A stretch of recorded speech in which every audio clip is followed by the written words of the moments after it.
एक नया भारत कि जिसमें एक नया विश्वास जिसकी आंखों में चमक हो, एक नया उल्लास हो जहां सम्मान हर एक जाति हर एक धर्म का, सब समर्पित हों जिसे, वह लक्ष्य जिसके पास हो, एक नया अभिमान अपने देश पर जन जन में है, एक नया भारत बनाने का इरादा। नमस्कार, आप देख रहे हैं इंडिया पब्लिक खबर और मैं हूं अर्जिता। आज देश भारतीय राजनीति के युग पुरुष, श्रेष्ठ राजनीतिज्ञ, वज्रबाहु राष्ट्र प्रहरी, कोमल हृदय, अति संवेदनशील, भारत माता के सच्चे सपूत, अजात शत्रु, यशस्वी वक्ता, सशक्त कवि और पत्रकार और बहुआयामी व्यक्तित्व के धनी पूर्व प्रधानमंत्री अटल बिहारी वाजपेयी की 97वीं जन्म जयंती मना रहा है, जिनकी पहचान भाजपा के उदार चेहरे के रूप में होती थी। 25 दिसंबर 1924 को मध्य प्रदेश के ग्वालियर में जन्मे अटल जी के पिता कृष्ण बिहारी वाजपेयी हिंदी और ब्रज भाषा के सिद्ध हस्त कवि थे। अटल जी को काव्य कला विरासत में मिली। उन्होंने अपना करियर पत्रकार के रूप में शुरू किया था और राष्ट्र धर्म, पांचजन्य और वीर अर्जुन का संपादन किया। आइए जानते हैं भारतीय राजनीति के अजात शत्रु अटल जी की निजी और राजनीतिक यात्रा के बारे में। अटल बिहारी वाजपेयी छात्र जीवन में ही राष्ट्रीय स्वयंसेवक संघ के स्वयंसेवक बने और प्रचारक के रूप में राष्ट्रीय स्वयंसेवक संघ में सक्रिय होकर समाज के लिए कार्य करने लगे। हुए सपने की सुने कौन सिसकी, टूटे हुए सपने की सुने कौन सिसकी, अंतर को चीर व्यथा पलकों पर ठिठकी, हार नहीं मानूंगा रार नहीं ठानूंगा, काल के कपाल पर लिखता मिटाता हूँ, गीत नया गाता हूँ, गीत नया गाता हूँ। अटल बिहारी वाजपेयी जी ने आजीवन अविवाहित रहने का निर्णय लिया, जिसका उन्होंने अपने अंतिम समय तक निर्वहन किया। अटल बिहारी वाजपेयी ने अपने जीवन में पत्रकार के रूप में काम किया और लंबे समय तक राष्ट्र धर्म, पांचजन्य और वीर अर्जुन आदि राष्ट्रीय भावना से ओतप्रोत अनेक पत्र पत्रिकाओं का संपादन भी किया। अटल बिहारी वाजपेयी जी भारतीय जनसंघ के संस्थापक सदस्य थे और उन्होंने लंबे समय तक डॉक्टर श्यामा प्रसाद मुखर्जी और पंडित दीनदयाल उपाध्याय जैसे प्रखर राष्ट्रवादी नेताओं के साथ काम किया। मनुष्य ने चंद्रमा पर अपने चरण चिन्ह अंकित कर दिए, लेकिन मनुष्य चंद्रमा तक पहुंच गया है, इस धरती पर उसको किस तरह से जिंदा रहना चाहिए ये नहीं सीख पाया है।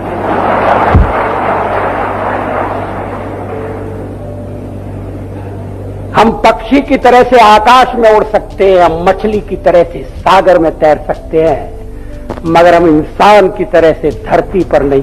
जमीन से जुड़े रहकर राजनीति में पदार्पण करने वाले अटल बिहारी जी ने जनता के प्रधानमंत्री के रूप में लोगों के दिलों में अपनी खास जगह बनाई थी। अटल जी भारतीय जनसंघ के संस्थापक सदस्य थे और उन्होंने श्यामा प्रसाद मुखर्जी और पंडित दीनदयाल उपाध्याय जैसे राष्ट्रवादी नेताओं के साथ मिलकर जनसंघ को बढ़ाया। कांग्रेस पार्टी के सामने जब कोई विपक्ष नहीं हुआ करता था, ऐसे समय में पहले अटल जी ने जनसंघ को खड़ा करने में महत्वपूर्ण भूमिका निभाई। इसके बाद जब जनसंघ टूटा तो अपने विशेष सहयोगी लाल कृष्ण आडवाणी के साथ मिलकर उन्होंने भारतीय जनता पार्टी की नींव रखी और उसे शीर्ष तक पहुंचाया। बीजेपी को मजबूत आधार देने का श्रेय अटल युग को ही जाता है। इस दौर ने हिंदुत्व के मुद्दे के साथ साथ उन तमाम मुद्दों पर जनता का ध्यान आकर्षित किया जो कांग्रेस नहीं कर सकी थी। 1984 के आम चुनाव में जो बीजेपी महज 2 सीटें लाई थी, उसे अटल जी ने अपने नेतृत्व में 1996 के आम चुनाव तक सबसे ज्यादा सीटें लाने वाली पार्टी में तब्दील कर दिया था। अटल बिहारी वाजपेयी जी सन 1968 से 1973 तक भारतीय जनसंघ के राष्ट्रीय अध्यक्ष भी रहे। अटल बिहारी वाजपेयी सन 1957 के लोकसभा चुनावों में पहली बार उत्तर प्रदेश की बलरामपुर लोकसभा सीट से जनसंघ के प्रत्याशी के रूप में विजयी होकर लोकसभा में पहुंचे।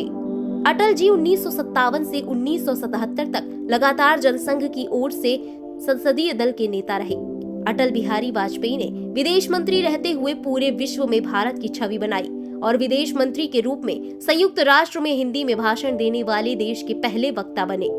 एक नया भारत कि जिसमें एक नया विश्वास हो, जिसकी आंखों में चमक हो, एक नया उल्लास हो जहां सम्मान हर एक जाति हर एक धर्म का, सब समर्पित हों जिसे, वह लक्ष्य जिसके पास हो, एक नया अभिमान अपने देश पर जन जन में है। एक नया भारत बनाने का इरादा। अटल जी 1977 से 1979 तक देश के विदेश मंत्री रहे।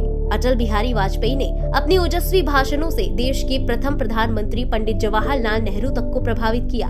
एक बार अटल बिहारी वाजपेयी के संसद में दिए ओजस्वी भाषण को सुनकर पंडित जवाहरलाल नेहरू ने उनको भविष्य का प्रधानमंत्री तक बता दिया था और आगे चलकर पंडित जवाहरलाल नेहरू की भविष्यवाणी सच भी साबित हुई। 1996 के लोकसभा चुनावों में भारतीय जनता पार्टी सबसे बड़े दल के रूप में उभरी। भाजपा द्वारा सर्वसम्मति से संसदीय दल का नेता चुने जाने के बाद अटल जी देश के प्रधानमंत्री बने, लेकिन अटल जी 13 दिन तक देश के प्रधानमंत्री रहे। उन्होंने अपनी अल्पमत सरकार का त्याग पत्र राष्ट्रपति को सौंप दिया। 1998 में भाजपा फिर दूसरी बार सबसे बड़ी पार्टी के रूप में उभरी और अटल बिहारी वाजपेयी दूसरी बार देश के प्रधानमंत्री बने। लेकिन 13 महीने बाद तमिलनाडु की पूर्व मुख्यमंत्री स्वर्गीय जयललिता के समर्थन वापस लेने के बाद उनकी सरकार गिर गई। लेकिन इस बीच अटल बिहारी वाजपेयी ने प्रधानमंत्री रहते हुए दृढ़ इच्छा शक्ति का परिचय देते हुए पोखरण में 5 भूमिगत परमाणु परीक्षण विस्फोट कर संपूर्ण विश्व को भारत की शक्ति का एहसास कराया। अमेरिका और यूरोपीय संघ समेत कई देशों ने भारत पर कई तरह के प्रतिबंध लगा दिए, लेकिन उसके बाद भी भारत अटल बिहारी वाजपेयी के नेतृत्व में हर तरह की चुनौतियों से सफलतापूर्वक निपटने में सफल रहा। देश आज संकटों से घिरा है और ये संकट हमने पैदा नहीं किए। जब जब कभी आवश्यकता पड़ी संकटों के निराकरण में हमने उस समय की सरकार की मदद की है। उस समय के प्रधानमंत्री नरसिंह राव जी ने भारत का पक्ष रखने के लिए मुझे विरोधी दल के नेता के नाते जेनेवा भेजा था और पाकिस्तानी उसे देखकर चमत्कृत रह गए। उन्होंने कहा कि ये कहां से आए, क्योंकि उनके यहां विरोधी दल का नेता ऐसे राष्ट्रीय कार्य में भी सहयोग देने के लिए तैयार नहीं होता। वो हर जगह अपने सरकार को गिराने के काम में लगा रहता है। ये हमारी परंपरा नहीं है, ये हमारी प्रकृति नहीं है और मैं चाहता हूं ये परंपरा बनी रहे, ये प्रकृति बनी रहे। सत्ता का खेल तो चलेगा, सरकारें आएंगी जाएंगी, पार्टियां बनेगी बिगड़ेंगी, मगर ये देश रहना चाहिए, इस देश का लोकतंत्र अमर रहना चाहिए। कारगिल युद्ध की विजयश्री का पूरा श्रेय अटल बिहारी वाजपेयी को दिया गया। कारगिल युद्ध में विजयश्री के बाद हुए 1999 के लोकसभा चुनाव में भाजपा फिर अटल बिहारी वाजपेयी के नेतृत्व में सबसे बड़ी पार्टी के रूप में उभरी। सबसे बड़ी पार्टी के रूप में उभरने के बाद भाजपा ने अटल बिहारी वाजपेयी के नेतृत्व में 13 दलों से गठबंधन करके राष्ट्रीय जनतांत्रिक गठबंधन के रूप में सरकार बनाई और अटल बिहारी वाजपेयी की सरकार ने अपना पूरा 5 साल का कार्यकाल पूर्ण किया। इन 5 वर्षों में अटल बिहारी वाजपेयी ने देश के अंदर प्रगति के नए आयाम छुए और राष्ट्रीय जनतांत्रिक गठबंधन सरकार ने गरीबों, किसानों और युवाओं के लिए अनेक योजनाएं लागू की। अटल सरकार ने भारत के चारों कोनों को सड़क मार्ग से जोड़ने के लिए स्वर्णिम चतुर्भुज परियोजना की शुरुआत की और दिल्ली, कलकत्ता, चेन्नई और मुंबई को राजमार्ग से जोड़ा गया। 2004 में कार्यकाल पूरा होने के बाद देश में लोकसभा चुनाव हुआ और भाजपा के नेतृत्व वाले राष्ट्रीय जनतांत्रिक गठबंधन ने अटल बिहारी वाजपेयी के नेतृत्व में शाइनिंग इंडिया का नारा देकर चुनाव लड़ा। लेकिन इन चुनावों में किसी भी दल को बहुमत नहीं मिला। लेकिन वामपंथी दलों के समर्थन से कांग्रेस ने मनमोहन सिंह के नेतृत्व में केंद्र की सरकार बनाई और भाजपा को विपक्ष में बैठना पड़ा। इसके बाद लगातार अस्वस्थ रहने के कारण अटल बिहारी वाजपेयी जी ने राजनीति से संन्यास ले लिया। 2015 में राष्ट्रपति प्रणब मुखर्जी ने वाजपेयी जी के आवास पर जाकर उन्हें देश के सर्वोच्च नागरिक सम्मान भारत रत्न से सम्मानित किया। अटल जी का कार्यक्षेत्र उत्तर प्रदेश ही रहा।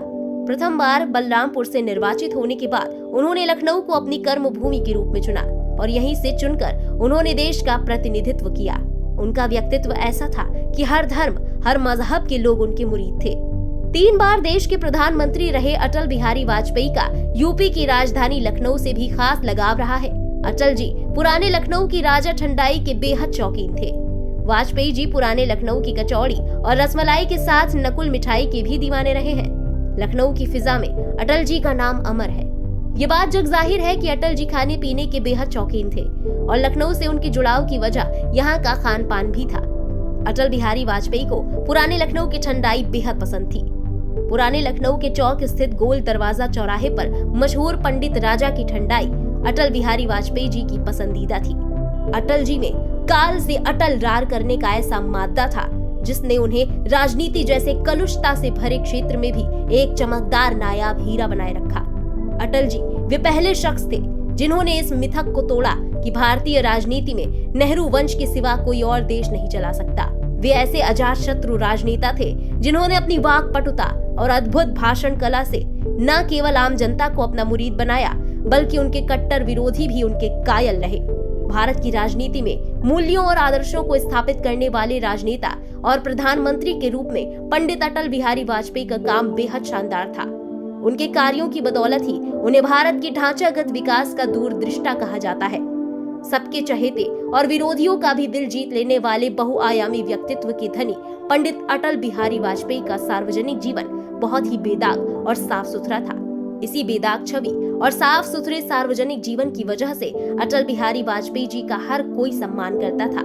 उनके विरोधी भी उनके प्रशंसक थे। भारतीय राजनीति के अजात शत्रु और हिमालय के समान विराट व्यक्तित्व के धनी पूर्व प्रधानमंत्री श्री अटल बिहारी वाजपेयी जी 16 अगस्त 2018 को 93 वर्ष की उम्र में चिरनिद्रा में लीन हो गए। उनका व्यक्तित्व भारत के लोकप्रिय प्रधानमंत्री के रूप में देश के आर्थिक विकास और गरीब वर्ग के सामाजिक कल्याण के लिए उनके योगदान को हमेशा याद रखा जाएगा। भारतीय राजनीति के भीष्म पितामह को राष्ट्र हमेशा याद करेगा। उनकी अटल आवाज और उनके किए महान कार्य हमेशा राष्ट्र के बीच अमर रहेंगे। आज उनकी स्मृति में उनकी जन्म जयंती के अवसर पर इंडिया पब्लिक खबर अपनी श्रद्धा सुमन अर्पित करता है। इसी के साथ इस खास पेशकश में फिलहाल इतना ही। देश और दुनिया की बाकी तमाम बड़ी खबरों के लिए सब्सक्राइब करें इंडिया पब्लिक खबर के YouTube चैनल को। वीडियो को लाइक करें, ज्यादा से ज्यादा शेयर करें।